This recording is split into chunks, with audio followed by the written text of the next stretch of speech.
Hi hello welcome back to ఈ తరం కథలు. ప్లీజ్ ముందుగా వీడియోకి ఒక చిన్న లైక్ చేయండి. లైక్తో పాటు హైప్ ఇవ్వండి. ఈరోజు కథ సంధ్య వెడ్ సూర్య పార్ట్ 28. కథను రచించిన వారు అనురాధ గారు, వాయిస్ ఓవర్ శ్వేత. ఇక లేట్ చేయకుండా స్టోరీలోకి వెళ్ళిపోదాం. అప్పుడే ఏదో మర్చిపోయాను అనుకొని వెనక్కొచ్చాడు సూర్య. అక్కడ జరుగుతున్న సంభాషణ విని అక్కడే ఆగాడు. సంధ్య ఏమని బదిలిస్తుందో చూడాలి అనుకున్నాడు సూర్య. సంధ్య నువ్వేమంటున్నావు రోనా? నేను సూర్య హ్యాపీగా ఉన్నాం. మాకు ఇంకేం దిగుల్లేదు. నువ్వన్నట్టు నా బాడీ లాంగ్వేజ్ మార్చుకోవాల్సిన అవసరం ఏముంది? అయినా నా సంగతి నీకు తెలుసు. నన్ను 1 సంవత్సరం పాటుగా చూస్తున్నావు. మరిప్పుడు ఏంటి కొత్తగా? నన్ను ముసలమ్మ అంటున్నావు. నిజం చెప్పు, నేను అలా ఉన్నానా? నీకు తెలుసుగా నాకు ఎక్స్పోజింగ్, మోడ్రన్ లాంటివి నచ్చవని. ఓ కమాండ్ సంధ్య, నిజమే నీకు నచ్చవు. నువ్వు ఒక సాధారణ మధ్యతరగతి కుటుంబంలో పుట్టిన అమ్మాయివి. కానీ సూర్య అన్నయ్య అలా కాదు. తను లండన్లో చదువుకొనొచ్చాడు. తను పెద్ద బిజినెస్ మ్యాన్, మిలీనియర్ కూడా. అలాంటి వాడికి కొన్ని కోరికలు, సరదాలు ఉంటాయి. నువ్వు నచ్చావు, నీ మనసు నచ్చింది. అందుకే నిన్నెంతగానో ఇష్టపడతాడు అన్నయ్య. కానీ తన ఇష్టాలు కూడా కొన్ని ఉంటాయిగా, అవి నువ్వు తెలుసుకోవాలి. ఇలా అన్నయ్యకి అంటీ అంటనట్టుగా ఉంటూ దూరం పెడితే ఎలా చెప్పు? తను నీతో చెప్పుకోలేకపోవచ్చు. సంధ్య అర్థం కానట్టు చూసి, నేను సూర్యని దూరం పెడుతున్నానని నీకెవరైనా చెప్పారా ఇలాంటి మాటలు? నాకు మాట్లాడడానికి కాస్త ఇబ్బందిగా ఉంది. అయినా నువ్వు నా సూర్య మంచి కోసం చెప్తున్నావు కాబట్టి నేను మాట్లాడతాను. సూర్య అంటే నాకు ప్రాణం. తన కోసం నేనేమైనా చేస్తాను. నువ్వేం చెప్పినా నేను వింటాను. నన్ను నేను మార్చుకోవాలని చెప్పినా వింటాను. నేను మోడ్రన్గా బాడీ ఎక్స్పోజ్ చేస్తూ స్టైల్గా కనిపించేలా ఉండాలంటే అలాగే చేస్తాను. తనకి సంతోషం అంటే నేను ఎలా అయినా మారతాను. కానీ నా సూర్య నాకు ఇష్టం లేనిది ఇష్టపడతాడు అని నేను అనుకోవడం లేదు. నాకు తెలుసు సూర్య నన్నుగా ఇష్టపడతాడు. తనకి నేను మోడ్రన్గా ఉన్నా లేకున్నా నా బిడియం, తడబాటు, మౌనం ఏదైనా తనకిష్టమే. అప్పుడు రోనా, సారీ సంధ్య, నీ మనసు కష్టపెట్టే ఉద్దేశం నేను మాట్లాడట్లేదు. మీరిద్దరూ సంతోషంగా కలిసి ఉండాలని కోరుకునే వాళ్ళలో నేను ముందుంటాను. సంధ్య దిగులుగా చూస్తూ, నాకు తెలుసు రోనా, అందుకేగా నన్ను నేను మార్చుకునే ప్రయత్నం చేస్తాను అంటున్నాను. కానీ నీకు కొన్ని విషయాలు చెప్పాలి. సూర్య అక్కడికి వచ్చి జరుగుతున్న సంభాషణ ఆపు చేయాలనుకున్నాడు. కానీ సంధ్య ఏదో చెప్పాలి అంది. అందుకే ఇంకా అక్కడే ఆగి ఉన్నాడు. అప్పుడు రోనా, చెప్పు సంధ్య, నాతో చెప్పడానికి ఎందుకు సంకోచం? సంధ్య కన్నీళ్లు పెట్టుకుంటూ ఆమె వైపు చూసింది. రోనా కంగారు పడి, ఏ సంధ్య, ఏడుస్తున్నావా? ఎందుకు? ఇప్పుడేమైందని? నేను ఓ మిడిల్ క్లాస్ అమ్మాయిని.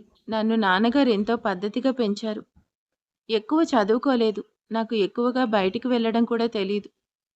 రోడ్డు క్రాస్ చేయడం కూడా సరిగ్గా రాదు. ఎందుకంటే నేను బయట తిరిగింది లేదు. కాస్త వయసుకు వచ్చాను అనగానే నా చదువు ఆపేశారు. ఏదో మంచి సంబంధం వచ్చిందని ఉన్నదంతా కట్నంగా ఇచ్చి ఆ అబ్బాయి ఎలాంటివాడో తెలుసుకోకుండా పెళ్లి జరిపించారు.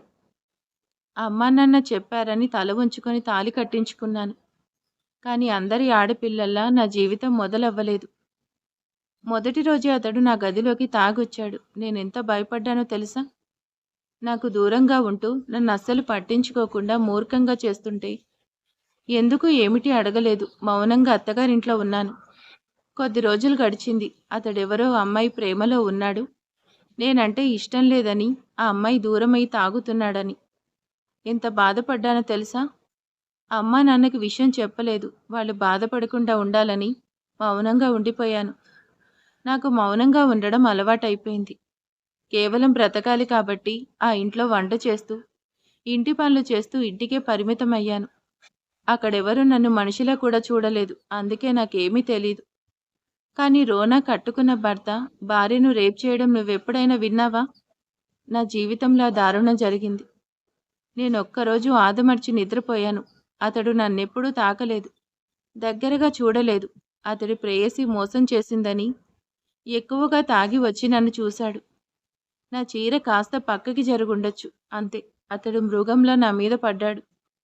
నరకం అనుభవించాను. వద్దు అని ఎంత చెప్పినా నన్ను బలవంతంగా అనుభవించాడు. ప్రాణం పోయినట్టు ఫీల్ అయ్యాను. ఆ తర్వాత నాకు సారీ చెప్పాడు. కానీ నాలాంటి పరిస్థితి ఇంకే అమ్మాయికి రాకూడదు. అతడి భార్యగా నన్ను ప్రేమగా దగ్గరకు తీసుకునుంటే నేను బాధపడేదాన్ని కాదేమో. కానీ అలా బలవంతం చేస్తే భరించలేకపోయాను. అప్పటి నుండి నేను నా శరీరం పూర్తిగా కప్పుకుంటూ అతడికి మళ్ళీ నా మీద అలాంటి ఆలోచన కలగకుండా జాగ్రత్త పడాలని భయం పట్టుకుంది. చీరలు మాత్రమే కట్టుకుంటూ వచ్చాను. కొద్ది రోజులకి నాకు పాప పుట్టింది. కానీ అతడు నన్ను కానీ పాపని కానీ తన భార్య బిడ్డగా చూడలేదు. రోజులు గడిచిపోయాయి. అతడు చనిపోయాడు. నా పాప కోసమే బ్రతుకుతున్న నాకు పాప ఆరోగ్యం భయపెట్టింది. ఆ తరువాత నా జీవితంలోకి సూర్య వచ్చాడు. నేను ఇష్టం లేకుండానే పెళ్లి చేసుకున్నా నా పాప కోసం. కానీ సూర్య నన్ను తన ప్రేమతో సొంతం చేసుకున్నాడు. నాకు ప్రేమంటే ఏంటో తెలియచేశాడు. నన్ను స్నేహంగా ప్రేమగా చూసుకున్నాడు. కానీ నా జీవితంలో భరించలేని మరో సంఘటన ఆ రోజు సూర్య వర్షంలో తడిసి ప్రాణాల మీదకు తెచ్చుకున్నాడు. అత్తయ్య జాతకాన్ని దృష్టిలో పెట్టుకొని నన్ను తనతో కలవాలని డాక్టర్ చేత చెప్పించారు. ఒక స్త్రీ తనకు తానుగా తానంటే ఇష్టం లేదు, ఇంకెవరినో ప్రేమిస్తున్నాడని తెలిసిన మగవాడితో అతడి అనుమతి లేకుండా దగ్గర కావడం ఎంత బాధ కలిగిస్తుంది. నేనెంత క్షోభపడ్డానో తెలుసా? సూరికి స్పృహ వచ్చింది. తనని కాపాడుకున్నాను. కానీ తప్పు చేశానని అవమానంగా అతడికి దూరంగా చెప్పడానికి కష్టంగా ఉంటుంది. నాలాంటి తలరాత ఇంకెవ్వరికీ ఉండకూడదనుకున్నాను. ఇలాంటి పరిస్థితుల్లో ఉన్న నన్ను నేనేం ఎక్స్పోజ్ చేశాను అని కిడ్నాప్ చేసి ఎత్తుకుపోయాడతడు. ఆ అరుణ్ ఆ రోజు అడవిలో అలా బలాత్కారం చేయాలని చూస్తుంటే ఆ క్షణం నేను చచ్చిపోయాను అనుకున్నాను. సూర్య రాకుంటే నేను చనిపోయి ఉండేదాన్ని. ఇన్ని దారుణాలు నా జీవితంలో చూశాను రోనా. నన్నెలా నార్మల్గా అందరిలా ఉండమని అంటున్నావు? నా వల్ల కాదు. ఈ వస్త్రధారణ మార్చుకొని నీలాగా మోడర్న్గా ఉండాలంటే నా వల్ల కాదు. ఐఎమ్ సారీ అని గట్టిగా ఏడుస్తూ తాను అనుభవించిన బాధలు చెప్పింది. బయట నుండి సూర్య ఆ మాటలు విన్న సూర్య భరించలేకపోయాడు. అతడి కళ్ళు ఎరిపెక్కి గుండెల్లో అగ్ని పొంగింది. రోనా అర్థం చేసుకుని ఐఎమ్ సారీ సంధ్య. మీ అమ్మగారు నిన్ను కాస్త అందరిలా ఉండేలా చెయ్యాలని చెప్తే ఇలా మాట్లాడాను. నిజంగా నువ్వు పడ్డ కష్టాలు మరి ఏ ఆడపిల్ల పడకూడదు. ప్లీజ్ సంధ్య ఏడవకు. నువ్వు పడ్డ కష్టాలన్నింటికీ దేవుడు నీ భర్త సూర్యుని వరంగా ఇచ్చాడు. ఇంకెప్పుడు నిన్ను బాధ పెట్టేలా మాట్లాడను అంటూ ఉంటే సంధ్య కళ్ళు తుడుచుకొని సారీ రోనా, నువ్వు నా కోసం మా అమ్మ మాటలు విని ఇలా మాట్లాడావు. నేను అర్థం చేసుకోగలను. వదిలే ప్లీజ్. ఈ డిస్కషన్ సూర్య వరకు వెళ్ళకూడదు. నేను నీకు చెప్పిన మాటలు సూర్యకు తెలియకూడదు. తను అప్సెట్ అవుతాడు. ప్లీజ్ అని రిక్వెస్ట్గా చెప్పి అక్కడి నుంచి లోపలికి వెళ్ళిపోయింది. ఆమె వెళ్ళాక రోనా ఎదురుగా సూర్య వచ్చి నిలబడ్డాడు. ఎదుపోసుకో. అతన్ని చూసి రోనా టెన్షన్గా ఫీల్ అవుతూ అన్నయ్య అంది. సూర్య చేయి చూపించి ఏం మాట్లాడకు, వెళ్ళు, నేనేం వినలేదు అని సంధ్య అనుకుంటుంది. నాకు తెలియకూడదు అనుకుంటుంది. అలాగే అనుకొని ఇంకెప్పుడు సంధ్య హర్ట్ అయ్యేలా మాట్లాడి బాధ పెట్టకు. నా సంధ్యకు కష్టం కలిగించే విషయాలు మాట్లాడి నన్ను బాధ పెట్టావు సిస్టర్. కానీ ఇంకోసారి రిపీట్ అయితే నేను ఊరుకోను అంటూ అక్కడి నుంచి కోపంగా బయటకు వెళ్ళిపోయాడు. రే గౌతమ్, నువ్వొకసారి ఆ అమ్మాయిని చూసి అప్పుడు నో చెప్పరా. ఆ మాట విని గౌతమ్ వెనక్కి తిరిగి చూశాడు. అతడి తల్లి ఆతృతగా చూస్తుంది. ఆవిడ మీనాక్షమ్మకి చెల్లవుతుంది. గౌతమ్ ఒక పోలీస్ ఆఫీసర్. సూర్యకి తమ్ముడవుతాడు. అతడికి పెళ్లి చేసుకునే ఉద్దేశం లేదు. కానీ సూర్య సంధ్య మధ్య ప్రేమ, ఒకరి కోసం ఒకరు చేసే త్యాగం చూశాడు. ప్రేమ పైన నమ్మకం కలిగింది. తన అన్న అంతలా భార్య కోసం ఆరాటపడ్డం, చెయ్యని నేరాన్ని మీద వేసుకుని అరెస్ట్ అవ్వడం, అరుణ్ లాంటి వాడు బ్లాక్మెయిల్కి తల వంచడం చూశాడు. తన అన్న గ్రేట్. నిజానికి సంధ్య లాంటి అమ్మాయి ఇంకొకరుండరు అన్నట్టు ఉంది ఆమె. తన అన్న అంతలా ఆమెను ఇష్టపడడంలో తప్పేలేదు. అందుకే గౌతమ్ తన నిర్ణయం మార్చుకుని పెళ్ళంటూ చేసుకుంటే సంధ్య లాంటి అమ్మాయిని చేసుకోవాలని ఫిక్స్ అయ్యాడు. తన వదిన లాంటి అందం, సౌమ్యం, మంచితనం అనుకో ఉన్న అమ్మాయి కావాలని మనసులో అనుకున్నాడు. అంత అదృష్టం నాకు ఉందో లేదో అని మనసులో ఆశ ఎవరితోనూ చెప్పలేదు. ఎందుకంటే ఈ కాలంలో సంధ్య లాంటి వాళ్ళు దొరకడం కష్టం. ఇంటికి వచ్చాక ఎప్పటిలా తన తన తల్లి పెళ్లి పాట పాడుతుంటే గౌతమ్ విసుక్కున్నాడు. నాకు ఏ అమ్మాయి నచ్చదు, ప్లీజ్ అమ్మా నన్ను విసిగించకు అంటూ ఉంటే ఆవిడ అమ్మాయి ఫోటో చూపిస్తూ ఒకసారి అమ్మాయిని చూసి ఆ తర్వాత నో చెప్పు అంటూ రిక్వెస్ట్ చేసింది. గౌతమ్ నిట్టూర్చి తల్లి చేతిలో ఫోటో చూసి సింపుల్గా చెప్పాడు, అమ్మాయి నాకు నచ్చలేదు, మోడ్రన్గా ఉంది అని. నాకు కావాలి అనుకున్న క్వాలిటీ ఒక్కటి కూడా ఫోటోలో కనిపించడం లేదు. ఆవిడ తల పట్టుకొని, గౌతమ్ అసలు నీకు ఎలాంటి అమ్మాయి కావాలో చెప్పరా ప్లీజ్ అంది. గౌతమ్, ఎలాంటి అమ్మాయి అని అడుగుతావేంటమ్మా, నిజం చెప్పాలంటే నాకు అసలు పెళ్ళొద్దు అనుకున్నా. నా నిర్ణయాన్ని మార్చుకునేలా చేసింది సంధ్య వదిన. ఆహా, వదిన కట్టు బొట్టు మాట తీరు మంచితనం, ఆమె చేత్తో వడ్డించే ఎంతో రుచికరమైన చేతి వంట, తీయని పలకరింపు, నాకు వదినని చూశాక అనిపించింది నిజంగా సూర్య అన్నయ్య లక్కీ అని. ఇప్పుడు చెప్తున్నా, వదిన మళ్ళీ తీసుకురా అంత అందం అభినయం లేకున్న ఆమెలో ఉన్న కొద్దిపాటి లక్షణాలు కలిగిన చాలు నాకు తెచ్చిన సంబంధం నచ్చడానికి. అలాంటి సంబంధం ఏమైనా ఉంటే చూడు, చేసుకుంటా. అతడి తల్లి శారదాంబ తల పట్టుకొని, ఇదేం వచ్చిన చిక్కురా, ఆ పిల్ల నీకెలా నచ్చిందో నాకు తెలీదు. చదువు లేదు, ఆస్తి అంతస్తు లేదు, అది కూడా ఒకసారి పెళ్ళై బొట్టు చెరిగిన రెండో పెళ్ళి అమ్మాయిని చేసుకున్నాడు సూర్య. అలాంటి కర్మ నీకెందుకురా? ఈ సంబంధం రావడం నిజంగా సంతోషమే విషయం రా. గౌతమ్ అడ్డుకుంటూ, అమ్మ ప్లీజ్, సంధ్య వదిని ఏమీ అనకు, నాకు కోపం వస్తుంది. ఆమె ఎలాంటి పరిస్థితుల్లో పెళ్లికి సిద్ధపడిందో నీకు తెలుసుగా, మరెందుకు ఆ మాటలు? సరే, సంధ్య వదిన విషయం పక్కన పెట్టు, ఇప్పుడొచ్చిన సంబంధంలో ఏంటి అంత సంతోషమైన విషయం? శారదాంబ ఏదో గొప్ప విషయం చెప్తున్నట్టు చెప్తుంది. గౌతమ్, ఈ అమ్మాయి ఎవరనుకుంటున్నావు? నీకు మరదలు వడసరా?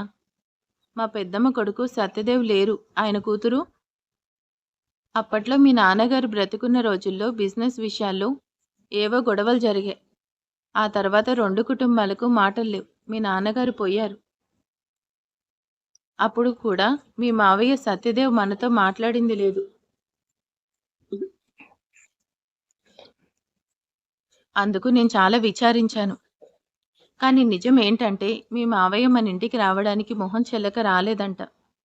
బావగారితో గొడవ పడ్డాను, ఆయన ఇప్పుడు లేరు, ఆయనకి క్షమాపణ చెప్పే అవకాశం లేదు చెల్లెమ్మ. అందుకే మీ అబ్బాయికి మా అమ్మాయి ఆకృతినిచ్చి చేద్దాం అనుకుంటున్నా. అది గౌతమ్ని ఇష్టపడిందంట. మీరు నన్ను క్షమిస్తే ఈ సంబంధం ఒప్పుకోండి. నా కోట్ల రూపాయల ఆస్తులున్నాయి, అన్నీ అమ్మాయికే ఇస్తాను అంటూ పెళ్లి మాట చెప్పారు. నీ మరదలు నిన్ను చేసుకుంటాని అడిగిందంటరా? మీ నాన్నగారు ఉండి ఉంటే చాలా సంతోషపడేవారు, రెండు కుటుంబాలు కలుస్తున్నాయని అని ఆనందంగా చెప్పింది.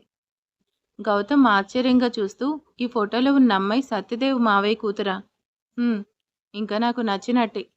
డబ్బులో పుట్టి డబ్బులో పెరిగింది, మంచి లక్షణాలు ఉన్నా లేకున్నా మావయ్యలో ఉన్న పొగరు గర్వం ఉండే ఉంటుంది.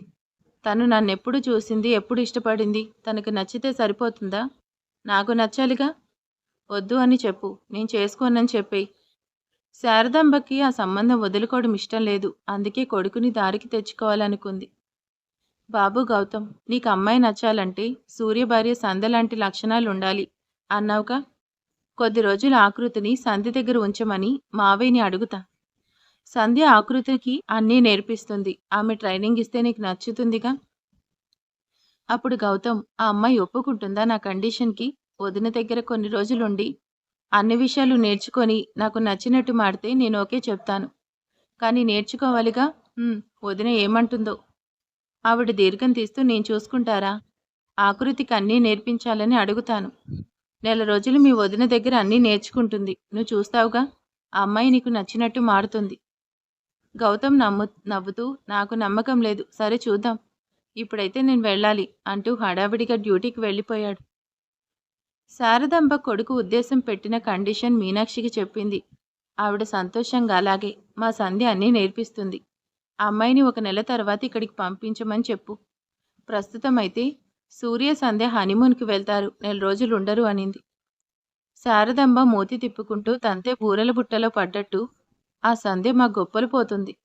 ఒకసారి పెళ్ళై కూతురున్నదానికి మళ్ళీ హనీమూన్ ఏంటో కర్మ అనుకుంటూ, సరే అక్క, నేను సత్యదేవ్ అన్నయ్యకి చెప్పి సూర్య వాళ్ళు తిరిగి వచ్చాక ఇంటికి ఆకృతిని తీసుకొని వస్తాను. అప్పుడు సంధ్యతో మాట్లాడతాను.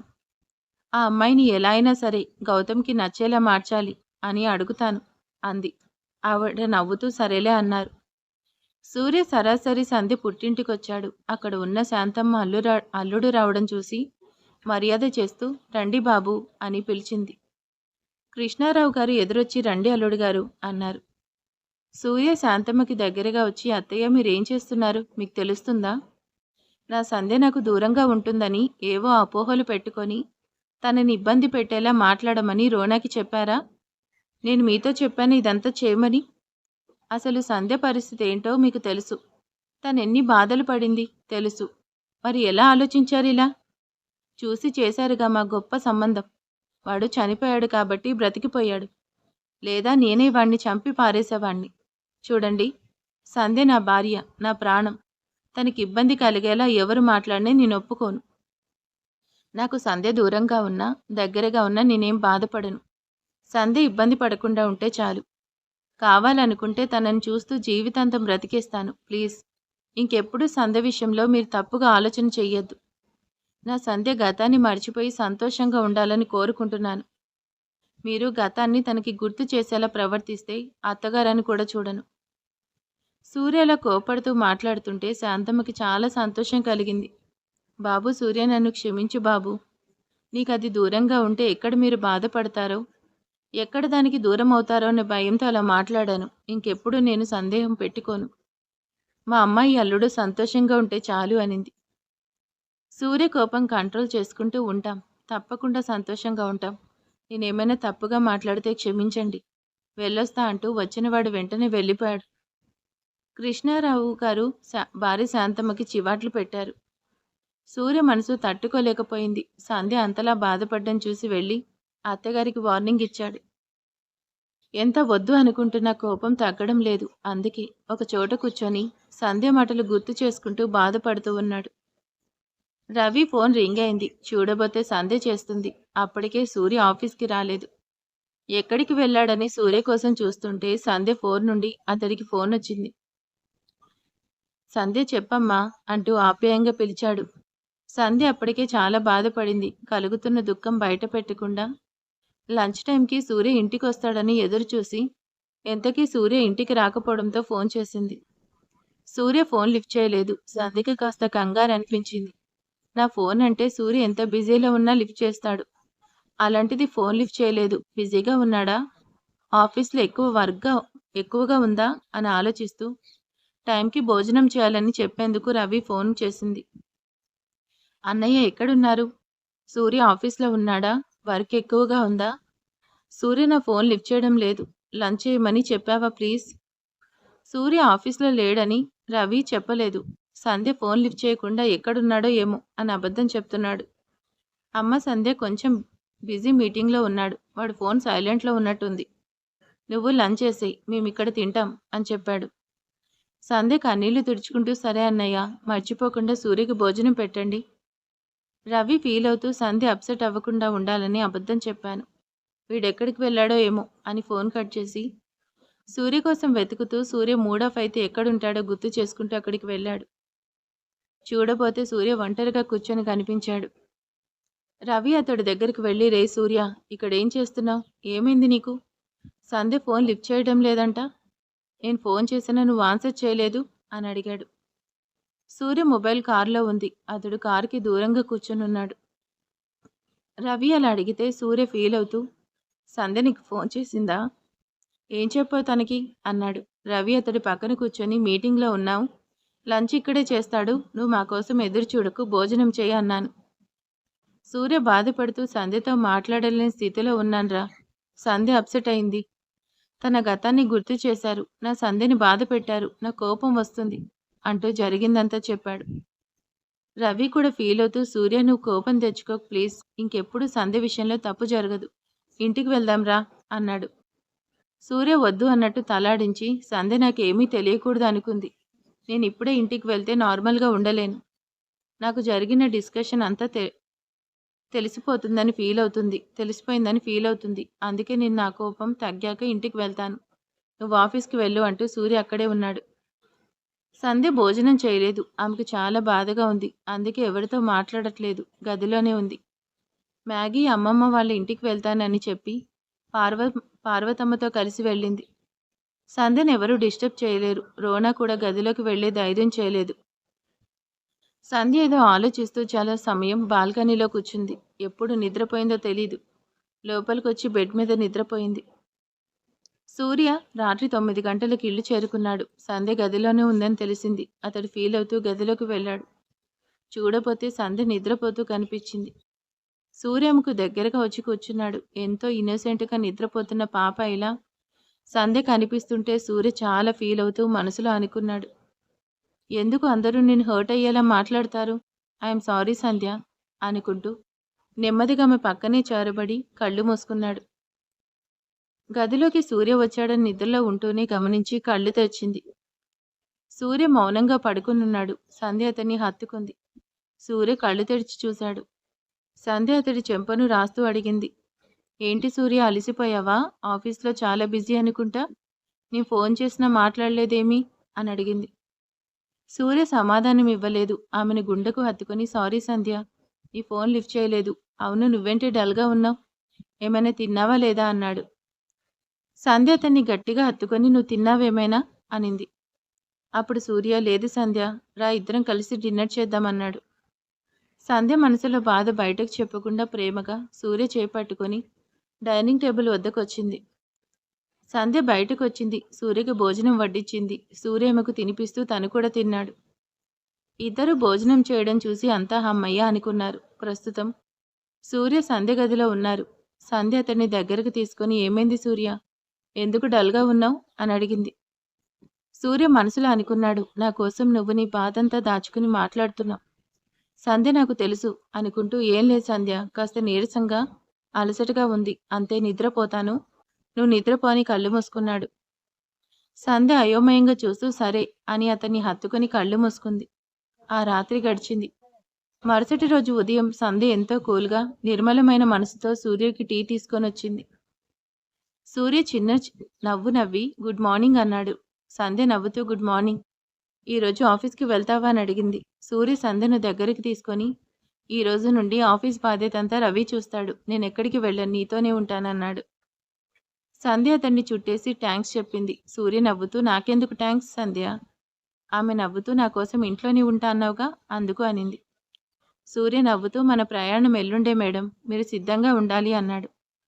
సంధ్య చిరునవ్వు నవ్వుతూ నేను సిద్ధమే అంది. మరి ఆ తర్వాత ఏం జరగబోతుంది? అక్కడికి వెళ్ళాక ఏమైనా ప్రాబ్లం ఉంటుందా, అంతా హ్యాపీగా ఉంటుందా? చూద్దాం నెక్స్ట్ పార్ట్లో. ఈరోజు వీడియో ఎలా ఉందో ప్లీజ్ కామెంట్ చేసేయండి, లైక్ చేయండి. Thank you.